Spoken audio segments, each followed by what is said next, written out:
کہ جسے شب قدر مل جائے، لیلۃ القدر مل جائے، وہ آدمی ذہ نصیب ہوتا ہے، خوش نصیب ہوتا ہے، اس کو بخش دیا جاتا ہے، اس کو معاف کر دیا جاتا ہے، سابقہ تمام گناہوں کو معاف کر دیا جاتا ہے۔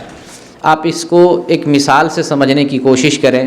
جیسے سعودی عرب میں کسی کو پھانسی کا اعلان ہوتا ہے، ایک آدمی مجرم ہوتا ہے اور اس کو پھانسی کا اعلان ہوتا ہے اس کے لیے کہ فلاں آدمی کو پھانسی دی جائے گی اس کے جرم کی وجہ سے، ٹھیک ہے۔ اس آدمی کے لیے ڈیٹ مقرر کی جاتی ہے، اس آدمی کو مقتل میں لایا جاتا ہے، جلاد آتا ہے، مجرم آتا ہے، پھانسی دینے کے لیے یا اس کو قتل کرنے کے لیے ساری تیاری کر لی جاتی ہے۔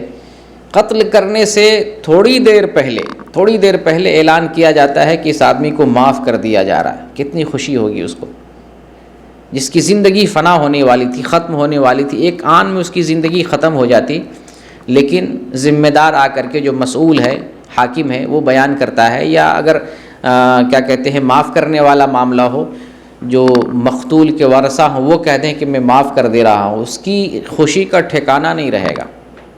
اسی طرح سے آپ یاد کیجئے مکہ کو، جب نبی کریم صلی اللہ علیہ وسلم نے مکہ کو فتح کیا اور مکہ داخل ہوئے اپنے ساتھیوں کے ساتھ، مکہ میں جن لوگوں نے آپ کو تکلیف دی، آپ کے ساتھیوں کو تکلیف پہنچائی، صحابہ کرام پر جو ہے مظالم ڈھائے، وہ سارے مجرمین وہاں موجود تھے۔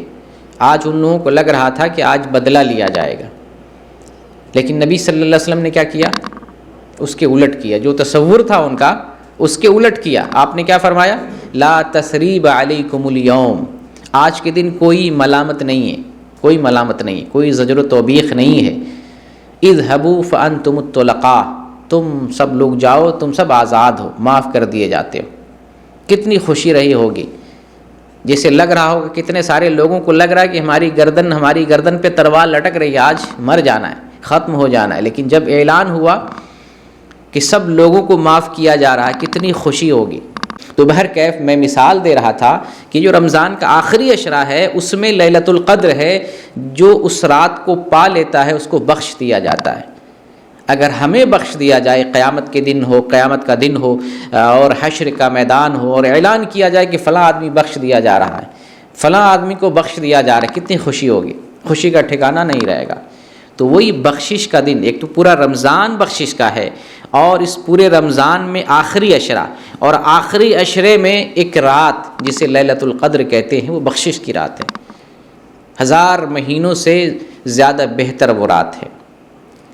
اور نبی کریم صلی اللہ علیہ وسلم کے تعلق سے جب ہم معلوم کرتے ہیں تو پتہ چلتا ہے کہ آخری عشرہ میں آپ کافی محنت کرتے، بہت زیادہ اجتہاد کرتے، اور جتنا رمضان کے دیگر ایام اور دیگر راتوں میں عبادت نہیں کرتے، اس سے کہیں زیادہ آخری عشرہ میں آپ صلی اللہ علیہ وسلم محنت کرتے۔